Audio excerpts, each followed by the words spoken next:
Bonjour à tous, c'est Mathilde de BLC. On se retrouve aujourd'hui pour une démo SBCP. C'est parti!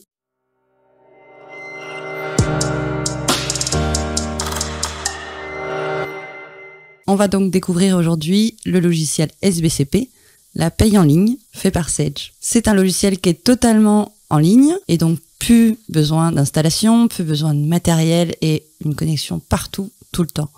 On va regarder ça. On va déjà commencer par se connecter sur ce qu'on appelle le bureau. C'est le point d'entrée de l'application. On a aussi ici un petit endroit pour se connecter. Donc on met notre adresse mail et notre mot de passe. Celui-ci est initialisé lorsqu'on ouvre la société.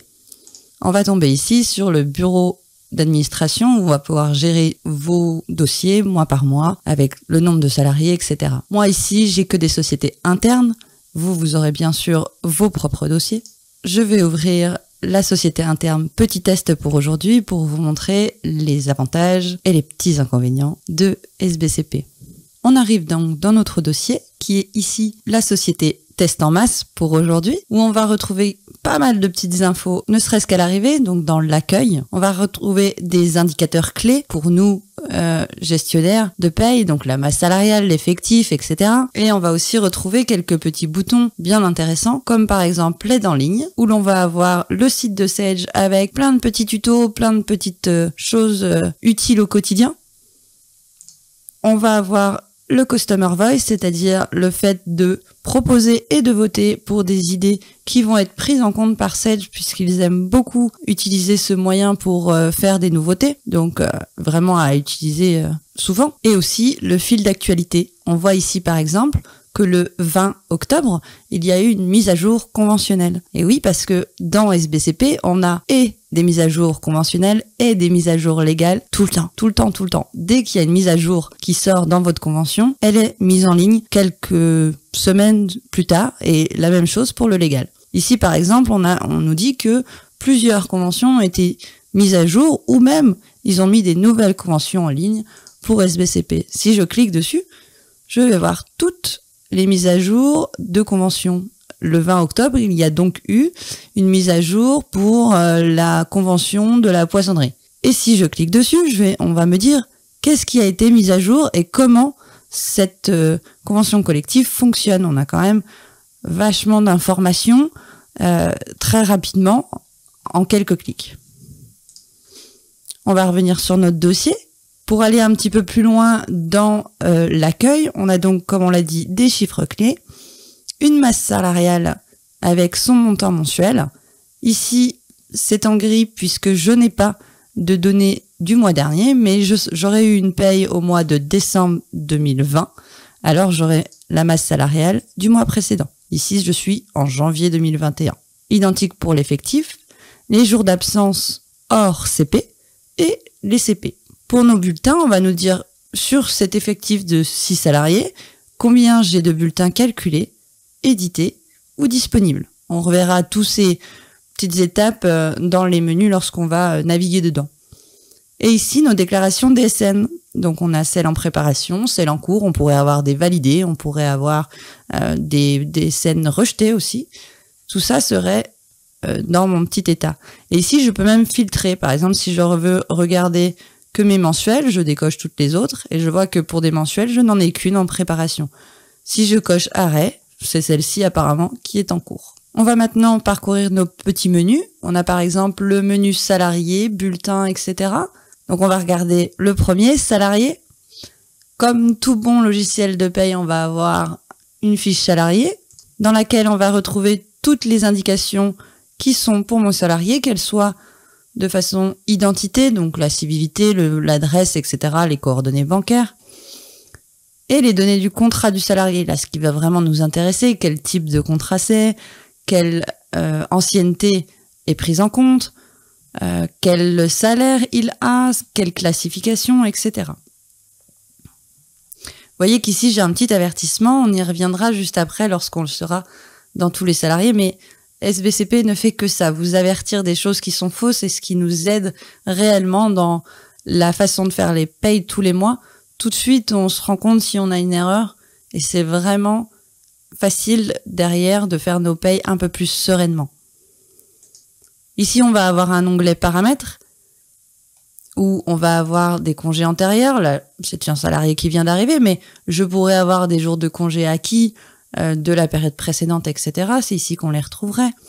On aurait des paramètres bulletins. Là, on va pas trop rentrer dedans parce que c'est très très spécifique par rapport à votre dossier. Est-ce que votre dossier il gère des heures sup? Est-ce qu'il a des mutuelles, etc., etc. Par contre, ce qu'on peut voir, c'est que on a toujours un système de questions-réponses. Et ça, c'est vraiment top. On cherche. Il suffit de chercher avec un petit contrôle F en mettant par exemple supplémentaire, et on a tout de suite une question. Gérez-vous les heures supplémentaires? Oui, non. C'est vrai que c'est quand même assez intuitif. C'est pas un paramètre très complexe derrière. Mais tout ça dépend de votre dossier et surtout de votre convention collective. Et ici, un onglet administratif, où là, on va retrouver le compte professionnel de prévention pour ceux qui en ont, le service de santé au travail, sachant que le compte professionnel de prévention va être utile dans nos déclaratifs. Tout le reste, il est purement informatif pour vous. Donc on va avoir du service de santé, du permis de conduire, du droit individuel à formation et même un commentaire possible dans l'entretien professionnel. Vous avez rencontré votre salarié, vous voulez le noter quelque part et qu'il soit vraiment dans votre logiciel, c'est aussi possible. Pour naviguer entre les salariés, on a ici une petite liste déroulante pour voir tous nos salariés. On pourrait voir si on avait des salariés archivés, c'est-à-dire des salariés sortis les mois précédents, mais qu'on veut revoir leur nom, leur adresse, etc. pour une raison X ou Y. Et on a ici à côté un petit bouton qui nous sert à voir la liste des salariés. On peut bouger assez facilement et on peut aussi naviguer via cette petite liste. Par exemple, si je clique ici, j'ai bien mon salarié. Je vous expliquerai les petits symboles ici quand on passera dans l'onglet bulletin, qui est en fait le statut du salarié, calculé, édité. On reviendra là-dessus juste après. Dans SBCP, ça fonctionne un petit peu pareil partout. On a souvent le bouton modifier. Donc au début, on se fait un peu avoir, on essaye de saisir, je veux saisir, mais non. On a le petit bouton modifier ici et ensuite seulement, je peux aller modifier mes informations. C'est une sécurité qui est vraiment très importante. Alors au début, on a du mal à s'y faire, mais quand on prend l'habitude, vraiment, c'est très simple. On peut bien sûr annuler notre modification, sortir le salarié, et derrière on a un module de sortie avec quelle date il sort, quelle est la date de réception de la lettre de démission, quel est son montant de congé payé, etc. Et on peut, alors bien sûr on va pas le faire beaucoup de fois, mais par exemple on embauche un salarié, finalement il vient pas, on peut quand même le supprimer s'il n'a pas de bulletin de paye, bien sûr. Un salarié qui a un bulletin de paye ne pourra pas être supprimé, cela sera interdit. Lorsqu'on va cliquer sur le bouton, il va nous dire non, impossible, il y a déjà une déclaration, il y a déjà une absence, il y a déjà un bulletin, peu importe, mais il va vraiment nous interdire de le faire.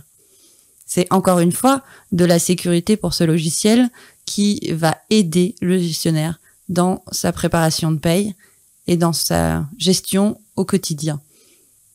Ici, on va avoir le menu déclaratif du salarié, où on va retrouver son code profession et ses contrats sociaux. Alors, quand on est dans la paye, malheureusement, on sait ce que c'est. Un contrat social, c'est le contrat de prévoyance, de retraite, sur complémentaire ou autre, que le salarié a. Par exemple, ici, mon salarié a le contrat de prévoyance et a le contrat de mutuelle non cadre famille. On va retrouver aussi tous les organismes auxquels ce salarié est affecté. Bien sûr, il n'y a pas besoin de le remplir, ça se remplit tout seul. Lorsqu'on met le salarié dans tel établissement, il va automatiquement récupérer tous les organismes de l'établissement. Ici, on a un petit bouton filtre sur lequel on peut cliquer et où on va pouvoir filtrer notre liste. Là, c'est vrai que j'ai pas beaucoup de salariés, mais quand on en a beaucoup, c'est pas mal. Où je vais pouvoir trier entre mes établissements, mes profils et mes salariés. Si je ne veux voir que mon établissement 1, je peux. Et ce filtre va rester dans tous vos états, que ça soit dans tous vos menus, que ça soit dans le menu salarié, dans le menu bulletin, dans le menu édition. Donc en fait, si vous traitez une population, parce qu'aujourd'hui vous avez décidé de vous occuper de vos cadres, eh bien toute votre application sera connectée à vos cadres. Il suffit simplement d'enlever votre filtre pour pouvoir retrouver toute votre population.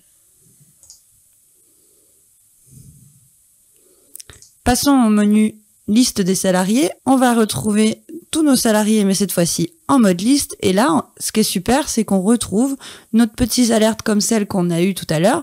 On a toutes nos petites alertes qui nous disent « ça marche pas, ce salarié-là, il lui manque quelque chose ».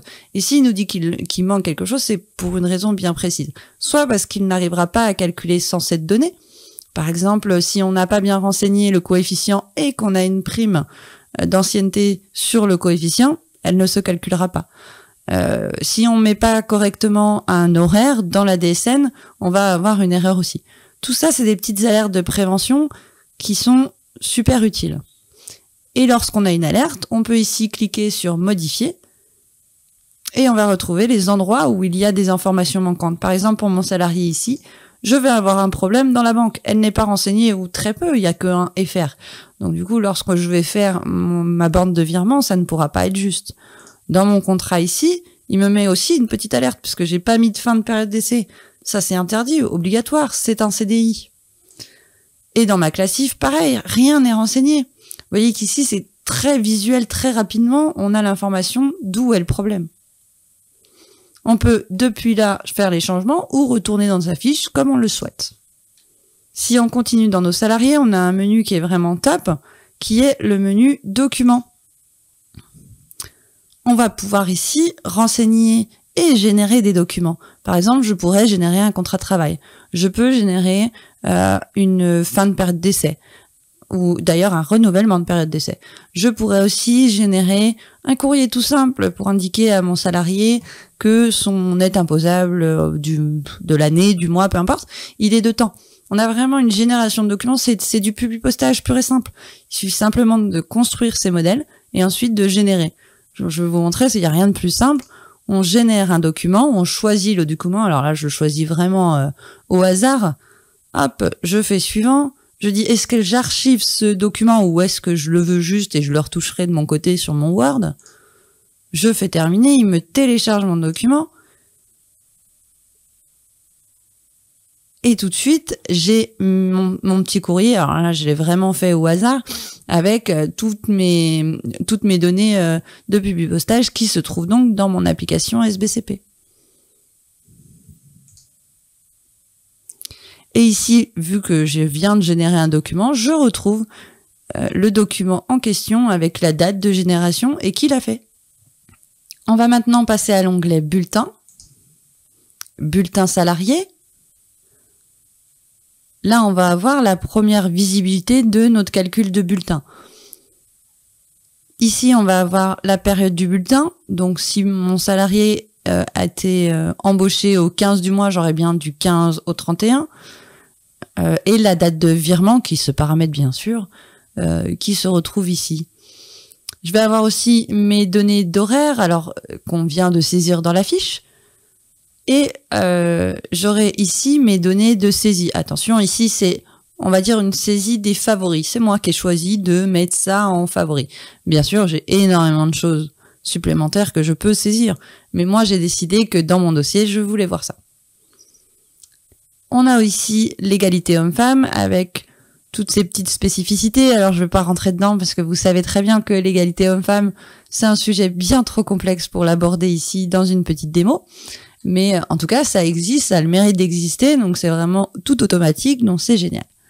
Ici, un récapitulatif des congés, on le verra quand on va faire l'onglet absence. Et ici, le récapitulatif des congés N, N-1, acquis, pris et soldes. Ici, on ne voit que les CP, vous verrez après que bien sûr, on a d'autres compteurs. Et les cumuls du mois et de l'année. On pourrait mettre un commentaire en haut de bulletin et un commentaire en pied de bulletin. Comme d'habitude, comme dans tous les menus SBCP, il faut bien faire le petit bouton modifier pour pouvoir aller saisir une donnée. Par exemple ici, je peux tout à fait aller lui saisir 3 heures supplémentaires. Et j'enregistre. On a plusieurs vues possibles, la vue clarifiée, la vue détaillée et la fiche individuelle. On va rapidement passer dessus. On va donc retrouver une visualisation assez proche de notre bulletin édité avec nos petites rubriques, notre total brut et toutes nos cotisations qui sont condensées comme dans le bulletin clarifié. Si je fais retour, je vais pouvoir choisir aussi une autre vue. Par exemple, la vue détaillée, où là, on va avoir vraiment le détail des rubriques. Alors, que les rubriques de cotisation, hein, puisque nos rubriques de brut sont identiques, qu'on soit en détaillé ou en clarifié. Donc ici, on va juste avoir le détail de toutes nos cotises. Et la dernière vue, ça sera la vue de la fiche individuelle. Vous avez vu qu'ici, il m'a ouvert un petit onglet qui est différent. Toutes les éditions sont sur un onglet différent. Donc là, je vais avoir la fiche individuelle de mon salarié avec la même présentation que mon bulletin détaillé, mes rubriques de brut, mes rubriques de cotisation et bien sûr tout ce qui est rubrique de net. Ce qui est pas mal aussi, c'est qu'on retrouve des infos qu'on trouve pas dans le bulletin, c'est-à-dire les provisions de ce salarié. On les voit pas sur les bulletins, mais en tant que gestionnaire, on aime bien pouvoir voir individuellement par salarié quelle a été ma provision de congé par exemple. Et bien sûr, je peux imprimer ce bulletin. Et toujours dans un autre onglet, on va me montrer son bulletin clarifié. Alors ce qui est pas mal le fait d'avoir un autre onglet, c'est que si je vais calculer plusieurs payes, il va pas me mettre 2 secondes à calculer le bulletin, enfin surtout à l'éditer. Il va sûrement me mettre une petite minute selon le nombre de salariés. Et comme c'est un autre onglet, c'est vraiment top parce que du coup, je peux retourner sur mon dossier et continuer à naviguer sans problème. Ça, c'est vraiment un gain de temps énorme. Ne pas attendre devant notre ordi à ce que la petite flèche tourne, c'est vraiment assez embêtant d'habitude. Mais là, au moins, ça a fait son chargement de son côté et de l'autre côté, je continue à bosser. Je vous disais qu'on avait une saisie ici qui était la saisie de mes favoris. C'est moi qui les ai décidés, ces favoris. On peut les modifier comme on le souhaite et c'est très simple. Il suffit ici d'aller dans Bulletin et dans Saisie des éléments. Je vais retrouver toutes les informations que je peux saisir pour ce salarié. Alors si vraiment je veux voir tous mes éléments, je fais voir tous les éléments puisque on n'est pas obligé de tout afficher pour essayer d'avoir une présentation la plus facile pour l'utilisateur. Par exemple, si je déplie congé payé, tiens, tout ce que je verrai en visible sans être obligé de mettre voir les éléments. Et je peux ici aussi cocher favoris. Donc là, par exemple, vous l'avez vu tout à l'heure, moi j'ai coché congé payé acquis. Parce que j'en avais envie, mais je pourrais cocher ce que je veux. Et je le retrouverai dans mes favoris, dans le bulletin. Et je peux saisir aussi des choses que j'ai pas envie de mettre en favoris parce que ça arrive très très rarement. Mais là, par exemple, ce mois-ci, j'ai besoin de saisir une prime plutôt courante, mais que franchement je la saisirai pas tous les 4 matins. Donc je peux quand même la saisir. Bien sûr, toujours le petit bouton modifier. Et ensuite, on va renseigner dans la case correspondante ce que l'on souhaite. Par exemple, notre prime d'objectif, on va mettre 150 €. Et on n'oublie pas, bien sûr, d'enregistrer. Évidemment, lorsqu'il s'agit de primes ou de choses qui sont assez récurrentes et surtout qu'il y ait plusieurs salariés qui ont cette même prime, on va pouvoir la saisir ou l'importer de façon multisalariée. En allant donc dans Bulletin multisalarié, on va retrouver notre liste de salariés et le modèle de saisie qui se paramètre bien sûr, sur lequel je veux faire mes saisies. Par exemple, là, si je veux faire mes saisies sur le modèle prime courante, je choisis donc dans ma liste prime courante, je fais ici modifier et je vais pouvoir saisir mon 13e mois, par exemple, pour tous mes salariés, enfin peu importe. Voilà, hop, j'ai tout saisi, toutes mes primes de 13e mois. Bien sûr, je pourrais aussi, lorsque j'ai beaucoup de salariés, exporter cela. Si je l'exporte, ça va me donner un petit fichier Excel qui va s'appeler prime puisqu'on a choisi le modèle prime, qui va automatiquement aller dans vos téléchargements comme tout document qui se téléchargera dans SBCP. Et on aura ici nos primes. Alors, le libellé, là, effectivement, est pas super parlant, mais c'est exactement les mêmes colonnes que celles que vous aviez précédemment. Et on retrouvera tout de même en commentaire le nom de la constante, la prime là en l'occurrence. Là c'est une prime exceptionnelle, alors son code effectivement c'est B410. Vous vous en fichez, mais on vous indique quand même que c'est une prime exceptionnelle. Et ici même chose, il suffit simplement de modifier mes montants. Par exemple, ici, je vais modifier, je vais mettre 200 € ici, 300 € ici. Hop, j'enregistre ça, ou je l'enregistre dans mon dossier, d'ailleurs. Je vais l'enregistrer moi dans mon bureau, enregistrer sous mon bureau, très bien. Et je vais pouvoir, ce fichier que j'ai rempli, le réimporter au même endroit. Ici, je vais faire importer, je vais aller chercher le document que je viens de déposer sur mon bureau. Hop, ouvrir, importer. Oui, je veux bien l'importer. Et là, il me dit super, ça a tout bien marché, regardez, je suis en vert. Il se peut bien sûr qu'il y ait des erreurs. Encore une fois, SBCP va vous le dire, c'est justement là cet avantage. Toutes les données sont vraiment très vite exploitables. Et là, il me dit, j'ai bien mis à jour, et effectivement, lorsqu'il remouline un peu, je retrouve mes 200 € et mes 300 € que je viens de saisir dans mon fichier Excel. Il y a plein de façons de saisir des données. C'est vraiment simple d'utilisation. Une saisie, un calcul, un bulletin. Autre menu dans l'onglet bulletin, qui est les absences. On va donc regarder par exemple des congés et des arrêts de travail. Vous allez voir que c'est très simple à saisir une absence. Ici par exemple, je suis sur mon salarié, 003 CDI, etc.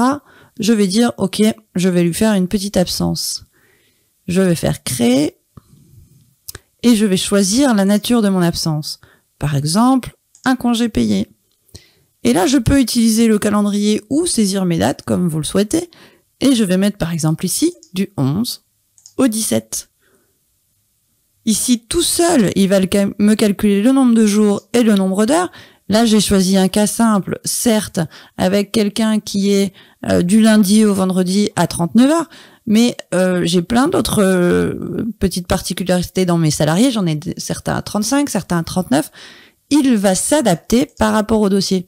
Si j'avais aussi un temps partiel qui travaillait pas le mercredi, par exemple, alors pas là pour les congés payés, mais par exemple pour des congés sans solde, il ne va pas me compter le mercredi. Il va faire en fonction de ce que vous avez rempli dans sa fiche de salarié. C'est vraiment au cas par cas. Ici, je vais enregistrer. Et mon absence va être là. Si je vous montre par exemple, je crois que j'en ai voilà. Par exemple ici, cette personne a 2 absences. Je vais avoir mon congé sans solde, je suis dessus, donc il va m'indiquer qu'il est du 4 au 10. Et si je me mets sur congé payé, il va m'indiquer que c'est cette semaine-là et que la semaine précédente, il était en congé sans solde. Donc c'est assez facile de visibilité et évidemment, je vous le montrerai après, vous avez aussi des éditions pour les absences. C'est ce qui est le plus souvent utilisé pour les sociétés. On a aussi le menu bulletin et arrêt de travail où on va pouvoir gérer les arrêts maladie, les arrêts accidents de travail, etc. Là, pareil, toujours le petit bouton créer. Je vais pouvoir sélectionner en premier mon motif d'arrêt, maladie, maternité, etc. Ici, par exemple, une maladie. Je vais le mettre en maladie avec un dernier jour travaillé le 24, une maladie du 25. Alors ici, effectivement, j'ai pas de calendrier, mais je vous montrerai pourquoi, parce que là, on fait pas l'absence, on fait bien l'arrêt. Et donc, je vais la mettre du 25 au 31, des dates de subro si on a besoin. Avec une date de reprise anticipée si finalement, après avoir fait l'arrêt, il revient finalement plus tôt. C'est quelque chose qu'on voit pas souvent, mais ça existe. On va enregistrer et il va me dire « Ok, votre nouvel arrêt est ok ». Et du coup, on va pouvoir, depuis ici, faire une DSN arrêt de travail ou prolonger l'arrêt. Si je fais la DSN ici, j'aurai simplement une génération de DSN et il va simplement m'indiquer qu'il a bien fait le signalement, à moi ensuite d'aller dans la DSN pour aller faire ma petite déclaration. Cet arrêt de travail a bien sûr généré une absence. Lorsqu'on retourne dans bulletin, absence, congé et absence, je vais retrouver ma maladie sur la période que je viens de sélectionner. Si je la retrouve aussi bien sûr dans la liste. Et toujours pareil, il m'aura fait mon nombre de jours total et mon nombre d'heures. Une fois qu'on a fait toutes les saisies de notre dossier, on va bien sûr calculer tous nos bulletins. J'ai pas beaucoup de salariés, donc on peut le faire aujourd'hui.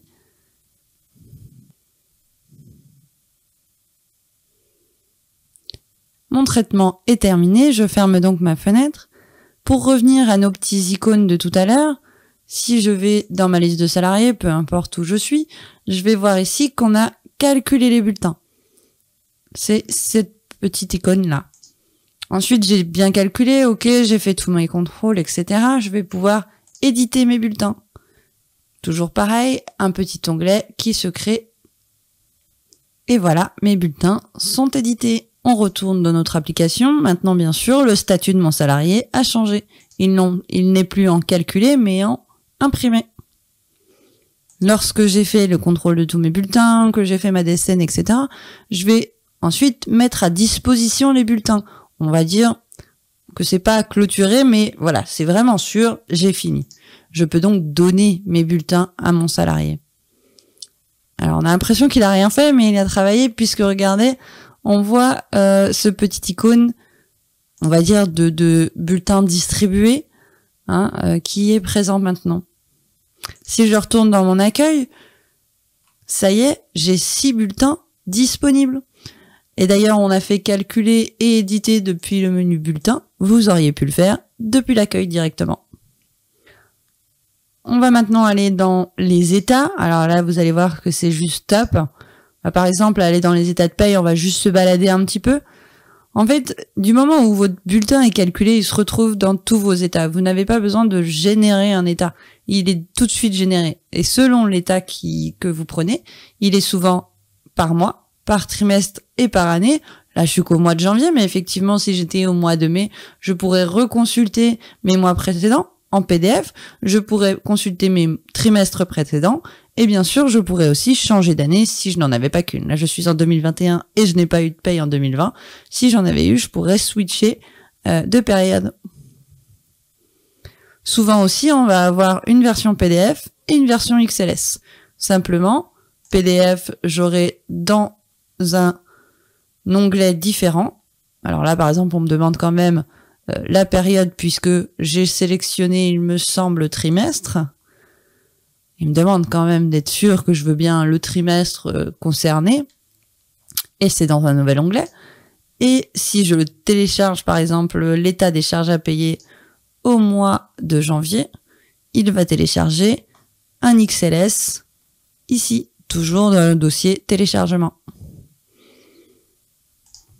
Si je regarde l'état des charges, par exemple, vous avez une présentation identique à votre PDF dans lequel vous pouvez effectivement retravailler vos données, refaire des calculs à l'intérieur, ce qui est des fois un petit peu pratique. Si on regarde un petit peu ce qu'il y a, on va avoir bien sûr tout ce qui est charges, etc., tout ce qui est livre de paye, bien intéressant aussi, et on va avoir des états de contrôle. Par exemple, l'état de contrôle sur ce qu'on appelle la réduction générale des cotisations, anciennement Fillon, où on va avoir mois par mois le contrôle. On va avoir le contrôle des heures sup et des heures complémentaires en nombre et en montant, etc.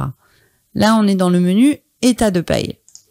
Mais il existe aussi d'autres menus, par exemple autres déclarations, où on va retrouver des DUX, des DATSU, etc. C'est un petit peu plus rare qu'on en ait maintenant, mais ça existe encore. Et on a aussi le menu état de gestion. Selon les états que l'on souhaite, certaines fois on n'aura que le mois, par exemple. Là, on est sur le récap des congés. Il m'a donc fait un petit récap sur le mois de combien sont les congés, que ça soit le brut, l'acquis, le prix, etc. Et sur certains autres états, par exemple, l'état des absences, si je clique dessus, là, il va me demander la période que je souhaite. Donc, bon, moi, je n'ai qu'un mois, mais évidemment, je pourrais mettre du 1er janvier au 28 février, au 31 mars, etc. Ou là, c'est moi qui redis ce que je veux, mais de toute façon, l'état existe de la même façon que les autres. Toujours dans état et déclaration, je vais avoir mes paiements. C'est là où je vais pouvoir faire mes fichiers CEPA à transmettre à ma banque ou mes fichiers CFOMB et bien sûr mon ordre de paiement en PDF. Ici, mon dossier il est pas très très propre, donc du coup, je n'ai pas toutes les coordonnées bancaires et encore une fois, il me le dit. Il me dit, on ne peut pas faire les virements puisque, en tout cas, ils seront incomplets puisque je n'ai pas les coordonnées bancaires de certains salariés. On va pouvoir imprimer un rapport d'anomalie pour qu'il nous dise qui est concerné. Et ensuite, ce petit message ne sera plus et on pourra faire notre vrai virement. On peut retrouver nos fichiers des mois précédents. On va retrouver aussi tout ce qui est prélèvement à la source. Ici, si je vais dans prélèvement à la source, on a des fichiers Topaz. Alors, juste, je fais une petite parenthèse aussi sur le côté prélèvement à la source. Le prélèvement à la source dans SBCP, il est automatique. Donc, la DGFiP met à disposition le fichier de CRM, qu'on appelle donc les taux des salariés. Cela va directement s'implémenter dans l'application. Il y a une petite option où on peut dire non, moi quand même je veux le regarder avant de l'importer, mais c'est même pas une obligation. Et on peut aussi envoyer des fichiers Topaz. Donc les fichiers Topaz, c'est pour tout salarié entrant à qui on n'a pas encore les taux et on ne les aura pas si on ne les demande pas à la DGFP. La DGFP ne peut pas être au courant que votre salarié est dans votre société. Donc, on va aller lui dire qu'elle est dans votre société. Alors, ce que j'ai oublié de vous dire sur tout le long de cette petite vidéo, c'est qu'un petit peu partout, si on se balade dans les menus, on a souvent des petits points d'interrogation. Et ça, c'est juste top, parce que soit il va vous renvoyer comme ici sur une page d'aide, par exemple, comment générer le fichier Topaz. Donc, vous avez un menu, vous êtes dessus, vous vous dites, mince, comment je fais? Eh ben, petit point d'interrogation. On vous donne en 3 étapes comment générer votre fichier Topaz. Si je vais dans un autre menu, si je vais par exemple, tiens, tout à l'heure on était dans la saisie des éléments. J'ai ici par exemple un comparatif salaire SMC et SMIC. Tiens, c'est quoi ça? Tiens, j'ai un petit point d'interrogation. Et là, je vais avoir simplement une petite bulle d'aide qui va m'expliquer qu'est-ce que c'est que ce menu comparatif salaire SMC et SMIC. Bon, bah d'accord, on nous dit le code du travail, il prévoit cela, etc. Dans beaucoup d'endroits, on va avoir un petit point d'interrogation qui va nous permettre de savoir quel est ce menu, quelle est cette particularité, etc. Revenons dans nos états. On a vu les paiements, les prélèvements à la source. On peut aussi, bien sûr, voir, on a dit que c'était automatique l'import des Topaz, mais bien sûr, on peut revoir ce qui a été importé tout seul. Ici, je n'en aurai pas, je suis dans un fichier de test, mais encore une fois, si je clique ici sur le petit bouton d'aide, je vais pouvoir voir comment j'aurai accès à l'historique des CRM, compte rendu métier, qu'on a importé. Ici, on verra un petit peu une copie d'écran que je n'ai pas, qui est effectivement l'identifiant du CRM. Chaque CRM a un numéro, le numéro de tirette de l'établissement et la date à laquelle je l'ai importé. Je reviens dans mon dossier et je pense qu'on a fait le tour des états premiers. Il manque juste ce petit menu qui est génération de documents. Tout à l'heure, on a vu que on pouvait générer des documents pour un salarié. Bien, c'est ici qu'on va aller faire nos modèles de publipostage tout simplement. Donc après, ça c'est une chose qu'on vous apprendra plus tard dans d'autres tutos, mais c'est très simple d'utilisation. On ajoute un modèle Word, un simple publipostage, il n'y a rien de très compliqué vraiment. On a la liste des champs disponibles à la fusion, donc c'est vraiment simple. Ici, on a un petit module d'import des données. On a par exemple l'import des taux d'accident de travail, des taux de prélèvement à la source, puisque bien sûr, le premier mois, on ne pourra pas avoir de l'automatisme. La DGFiP ne sait pas où l'envoyer dans le premier mois, donc on va aller le chercher et l'importer manuellement.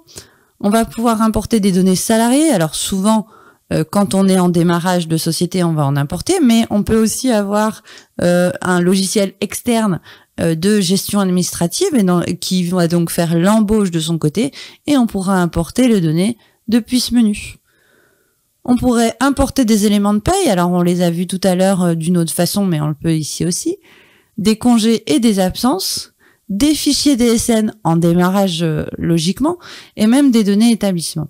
Bon, ça, on l'utilise un petit peu plus rarement. Ce qu'on va utiliser le plus fréquemment, ça va être des éléments de paye et des congés absence, soit parce qu'on a des logiciels externes, soit parce qu'on n'a pas, on veut faire sur un fichier d'un coup parce qu'on n'est pas devant l'appli, on est avec nos salariés, etc. Mais voilà, toute saisie est possible. On va regarder maintenant l'onglet DSN. On va commencer par une DSN signalement, c'est la plus simple. On a fait tout à l'heure une maladie. On retrouve la DSN de l'absence qu'on a créée tout à l'heure ici. On va pouvoir rentrer dedans. Alors là, c'est une DSN arrêt de travail. Il n'y a pas grand-chose dedans. En gros, on récapitule le nom de famille, etc. Enfin, les données du salarié et on donne les dates d'arrêt. S'il y avait eu de la subrogation, on donne l'IBAN et le BIC pour qu'on se fasse payer nos IJ, etc. Rien de très très compliqué. On va pouvoir ici actualiser notre DSN, la régénérer, la contrôler surtout. Alors, est-ce que ma DSN est en erreur? Et non, elle n'a pas d'erreur. Super, je vais donc pouvoir l'envoyer. Alors, je fais juste une petite parenthèse. C'est super, effectivement, que ça fait des onglets. Par contre, pensez à les cleaner un peu, parce que généralement, derrière, l'appli va ramer un petit peu.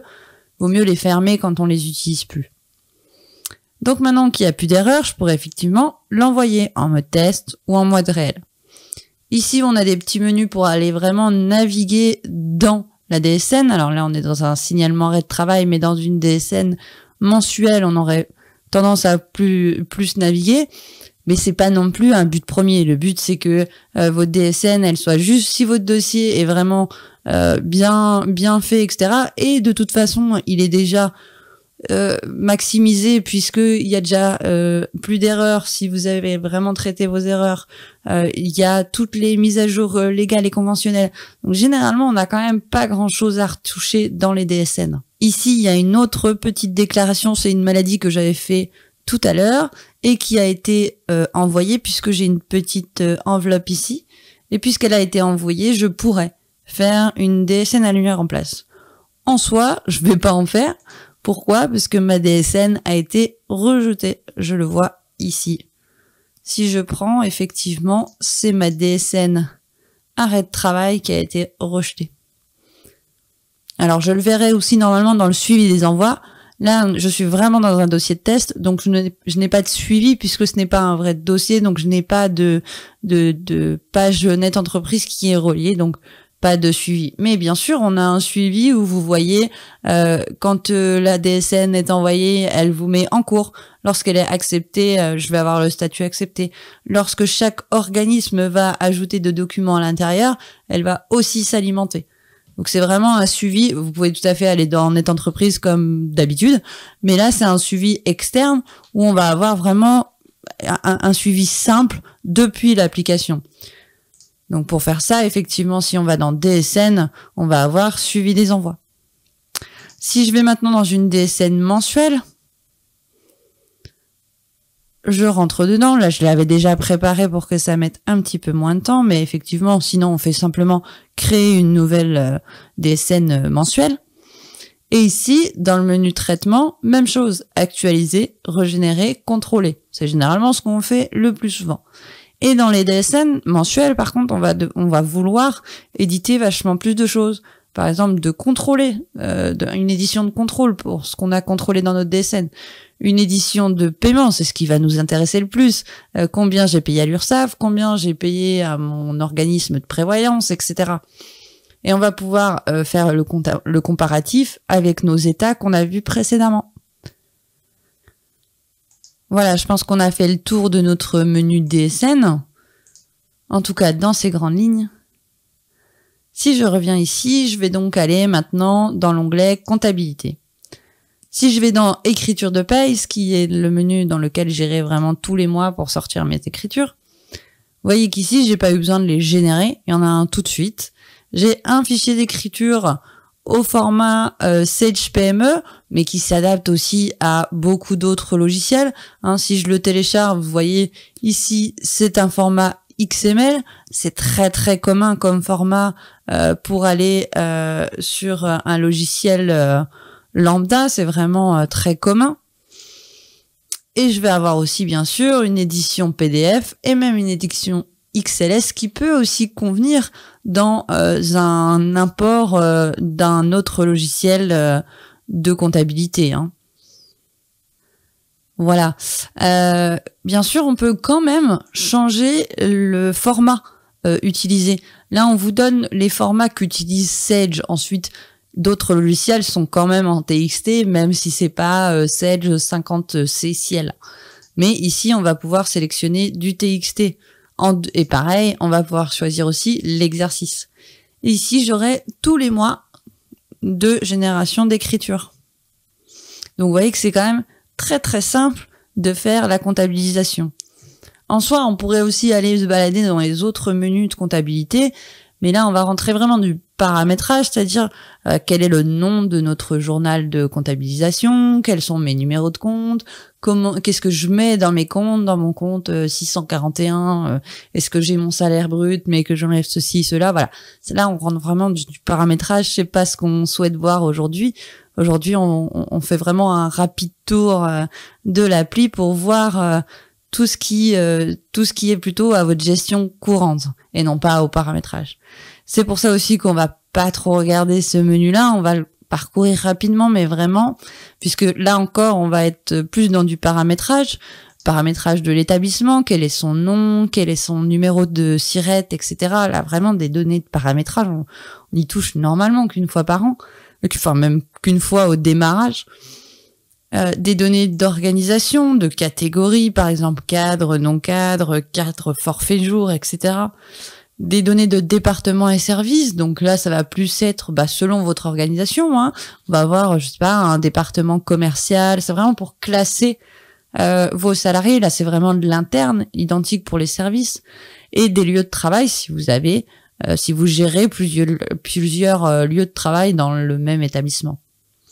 On va avoir les préférences du dossier, donc les paramètres. On en a vu dans les salariés, par exemple, on a vu est-ce que le salarié a des heures sup mensualisées. Eh bien, ça sera le paramétrage du salarié, mais avant, on va faire un paramétrage établissement pour que chaque nouveau, eh bien, il ait le paramétrage établissement lorsqu'il arrive. Ensuite, on peut le changer quand même, mais de premier abord, il a le paramétrage de l'établissement. Donc voilà, toujours des questions oui/non, comme on a vu tout à l'heure. On va avoir aussi des préférences de congés de RTT. Par exemple, on va dire est-ce que mon mois d'ouverture c'est le mois de juin? Est-ce que j'ai le droit de prendre sur 12 ou sur 24 mois? Donc est-ce que je fais une impression des congés sur l'année, etc. Les RTT, est-ce que j'en ai? Est-ce que j'en ai pas? Etc. Ou là, encore une fois, on est dans de la personnalisation du paramétrage de dossier. Hein. Et dans la personnalisation, encore pire. Alors là, je vous perds si je vous parle de tout ça. Donc on va surtout pas les regarder. C'est voilà, créer des nouvelles primes, créer des nouvelles formules de calcul, etc. On a ici un petit aide-menu. Alors, je vais vous expliquer pourquoi. Il y a, je crois que c'était au mois de mars, tous les menus ont changé. Donc, ils n'étaient pas exactement ici. Et du coup, il y a certaines vidéos Sage qui sont encore avec d'anciens menus. Donc, quand vous démarrez, que vous voyez les vidéos, vous dites, mais il n'existe pas ce menu. Bien si, en fait, il existe. Et du coup, on vous dit, voilà, ancien menu, nouveau menu. Avant, c'était là et maintenant, c'est là. Voilà, bon, c'est juste le temps que Sage nous fasse les vidéos avec nouveau menu. Pour l'instant, on a quand même la correspondance entre les deux. Et alors, chose que je ne fais pas du tout, parce que c'est moi, on peut bien sûr réduire le bandeau pour avoir l'affichage, on va dire, un peu plus grand dans notre page principale. Voilà, je pense que je vous ai tout dit. En tout cas, j'espère que cette vidéo vous a plu. On se retrouve plus tard pour de nouveaux tutos. À bientôt!